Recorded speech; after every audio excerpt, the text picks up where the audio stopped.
Is collectivity an inherent form of resistance to the logic of the capital? Like, are we coming together in order to resist? What are we resisting? Are we resisting?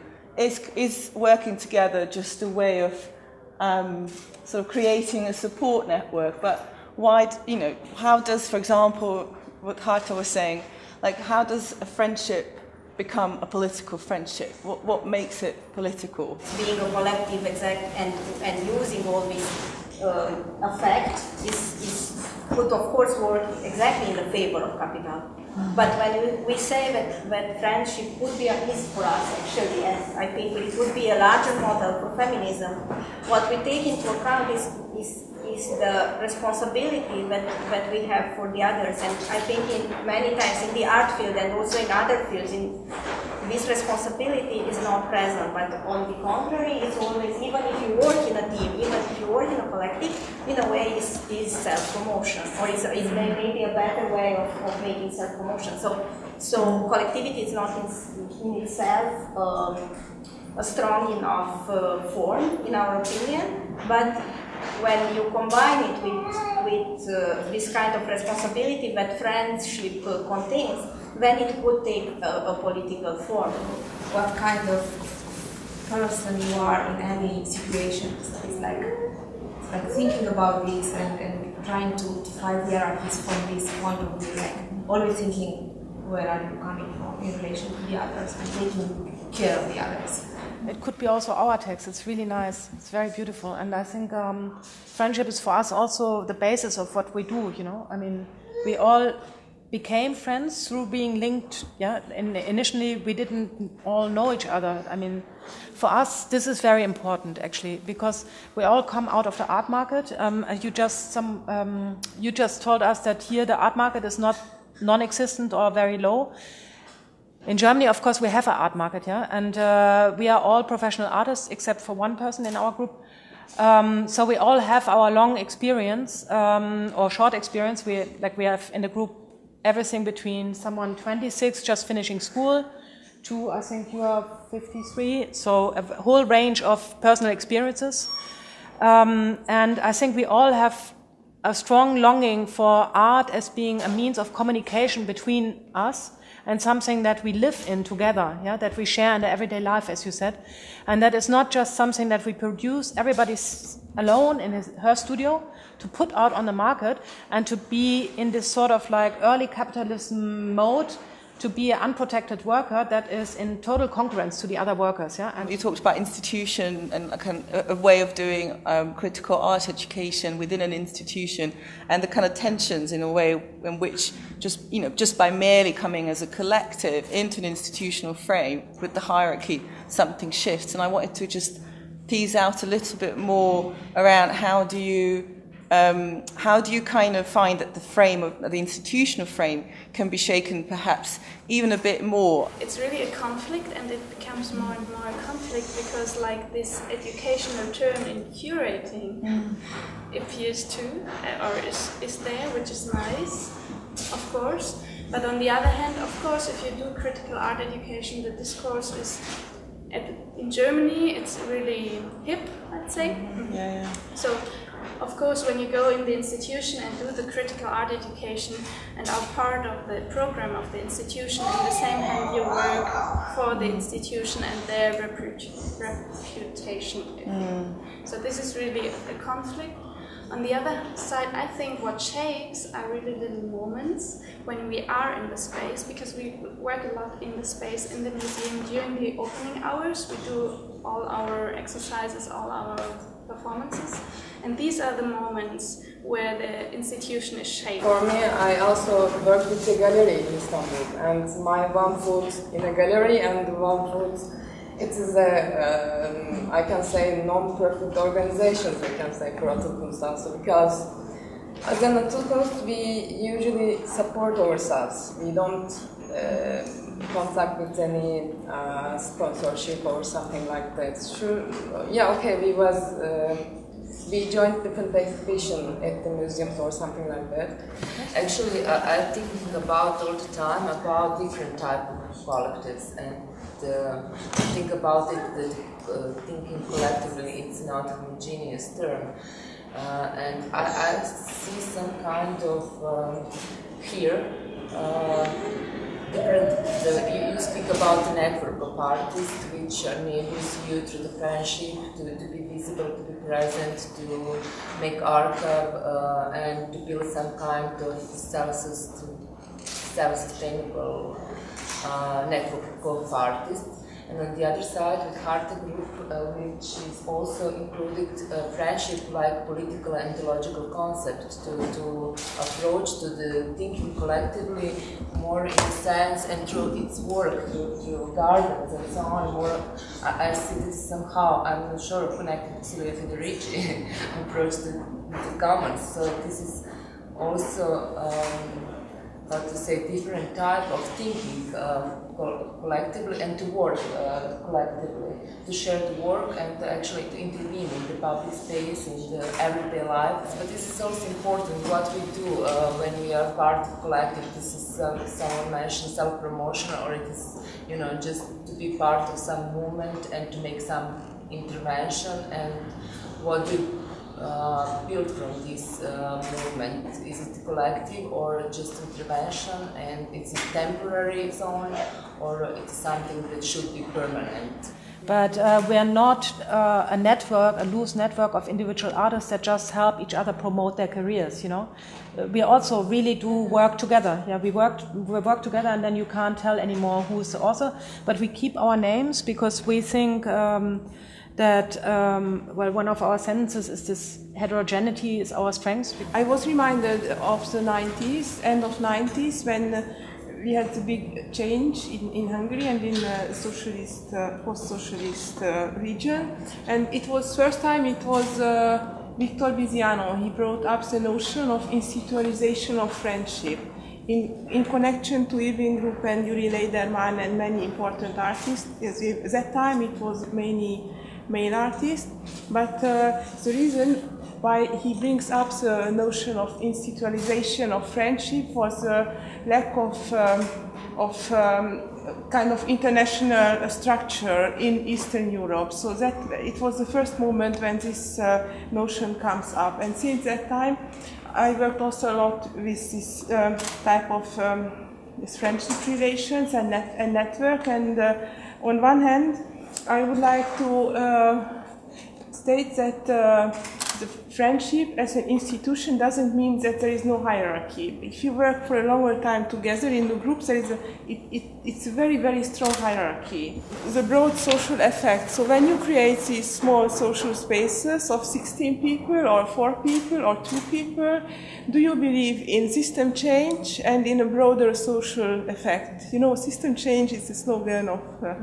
What the group does has an effect, a social effect, a political effect, not just on the people involved, but kind of beyond, and also hopefully a kind of intellectual change. We are not a group whose main aim is to criticize or deconstruct the system that is there, but to construct something. Yeah. So in the first place, to live something we want to live. You know, to make art the way we feel good with. Yeah, and I think. Hopefully, I mean, we had a lot of audiences, yeah, and we involved not only us, but in these temporary autonomous zones, I think altogether with the exhibitions, the events and everything, we involved about maybe 250 artists at least, yeah, female artists, all female. And this alone is already a change, yeah. It's a totally different kind of visibility for female artists all of a sudden, for each other. We all get to know each other. We get to know what the other one does. We talk to each other, we party together, whatever, you know. And even, I think, yeah, it starts with how one person feels about herself, but hopefully, yeah, it will be a nucleus from which we can build up something bigger. I'm not really sure if working in a collective has an impact on the surrounding, but it changes the way, the working conditions for the people that are in the collective. The collective can make this more easier, of course. you can combine your power, but also a question that interests me is, and it makes a connection to the topic of this exhibition, is working in a collective something that women prefer? For example, it was really amazing, for example, in Istanbul, when the protest was started, all of the people, as in mother, father, or something like that, there is no statue. And they're all at the streets. So also the women are very strong and very take a stage at the park.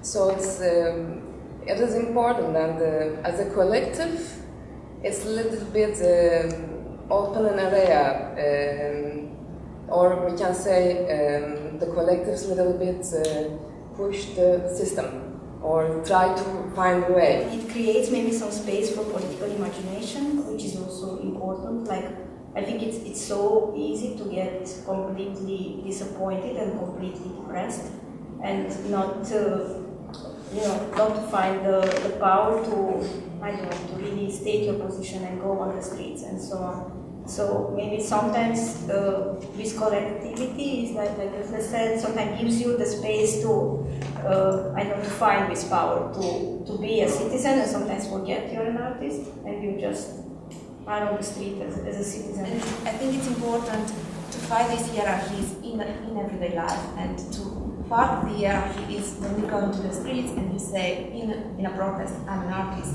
instead of, then you create a hierarchy.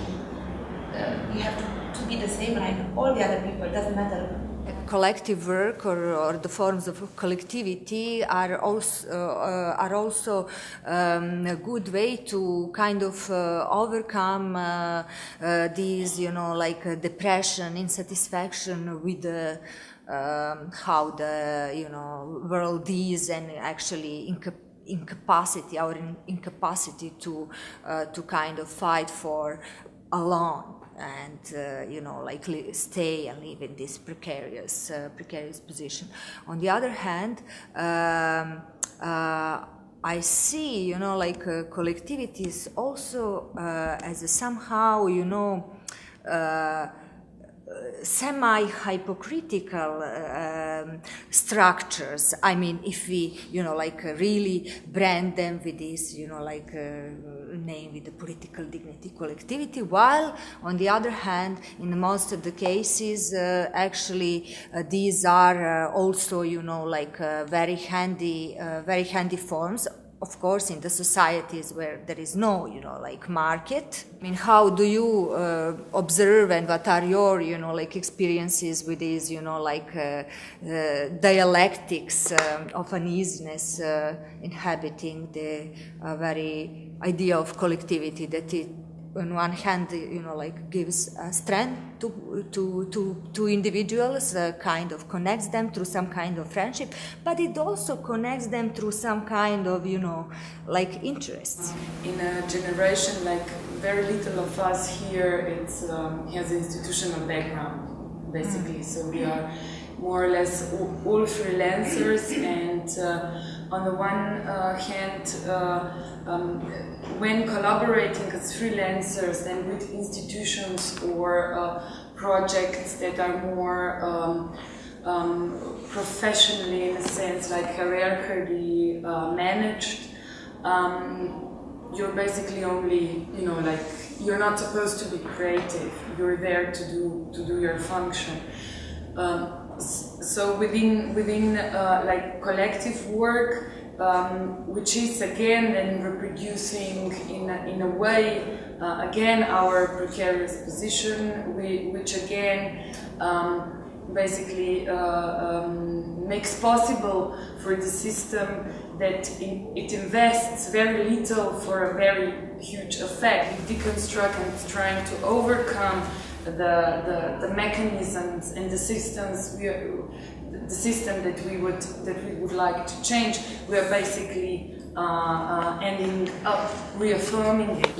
I get much more, from walking in a collective where there is hierarchy, as Rosa said, but there is much more space for negotiating this hierarchy, and it is in the institution. The position which is outside, I also very, very clearly see that, like these collaborations and these friendships are quite often, which are, of course, like giving advantages maybe to certain collectives, to, like the other people. So I clearly see it also as a field of, okay, very petty, like economical and project based and a kind of interest, but also as some kind of thing that's kind of internalization on a small scale, of course, and on a super innocent. In the end, it's both. It's collectivity, but it's personal interest too. Yes, this collectivity is not just about the way we work, but it's more about the way we live. So it's also, this is, I think, an important aspect. It's, of course, in the field of the profession, as you say, maybe you would gather more funding with this term, because of course it serves capitalists to say that you work in a collective. But on the other hand, if we speak strictly about money, in the everyday life, for example, we put our finances together and we cook together and we live together. So in this way, I think collectivity and money is something that is sustainable, as you say. By talking about collectivity, collective practice, group, there's lots of complexity and interesting shades around that. I know various organisations or registered not-for-profit companies in the UK that go under the name of the group, but actually have a public name as a collective. So I'm not going to go into all of those nuances, but what I'd like to say is we can shift it a bit and talk about bringing the term self-organisation, because self-organisation in terms of within a space of, say, cultural interests or within a sort of cultural space of those sets of interests has a very different kind of meaning and way to self-organisation within a political sphere. And some collectives are operating, I think, in both spheres, self-organisation within a political sphere and self-organisation within a cultural sphere. And this relationship to art and politics is an incredible, that's kind of what I read in your practice. I'm not making any judgments or values about that. I'm just saying that maybe we should also think about this in terms of what is the intention and intentionality around self-organisation.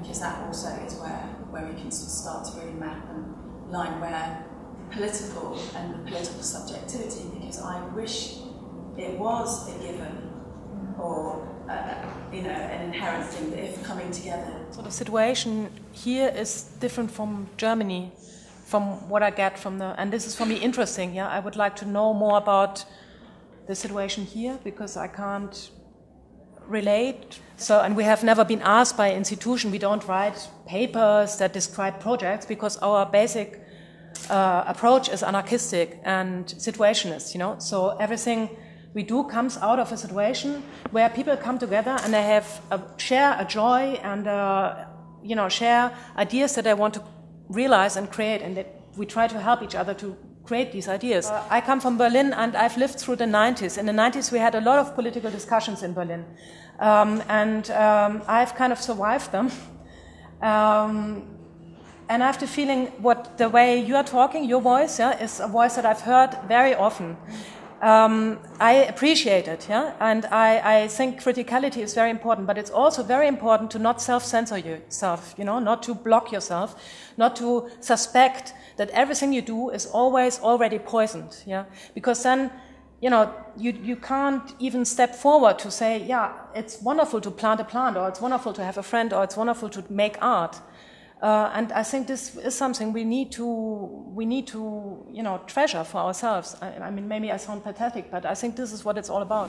In Istanbul, there are a lot of different collectives, and at the same time, we finished working together, but sometimes we use the same space and we meet different collectives and come together. And also we talk about how we get money for our next show or something like that. So we really don't want to work with a sponsorship or something like that or institutes. We try to because sponsorships or instituting is a little bit for the collectives, a little bit like a boss or something like that. So if we want to feel free, we just, for example, we just choose some different ways. We come together and make a cabaret, different performances or something like that. And we just try to get some money and use it for another project. I do work for an institution.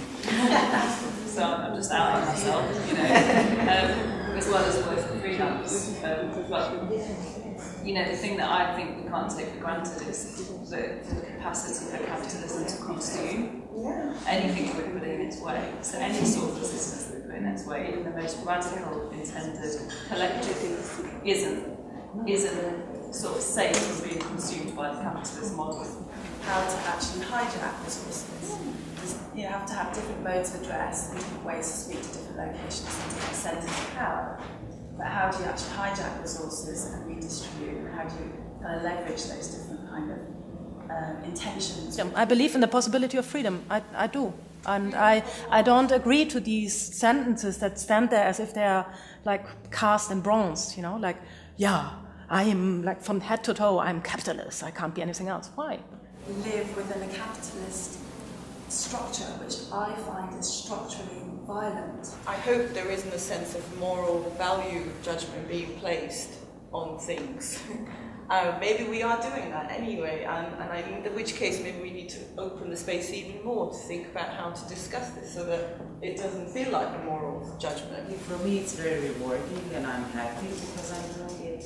And now I feel like it should be something problematic about the joy I have while I work in a collective. You know? And for me it's very rewarding, it's the only safe space that I have with these people that I work with and live with and my friends. And for me that's my personal interest. I want to have this, you know, not paid or whatever precarious situation, because the reward I get, love, friendship, emotions, partying, and all of this is worth more than the money I can. Being a feminist and being within collectives that I'm empowered to this.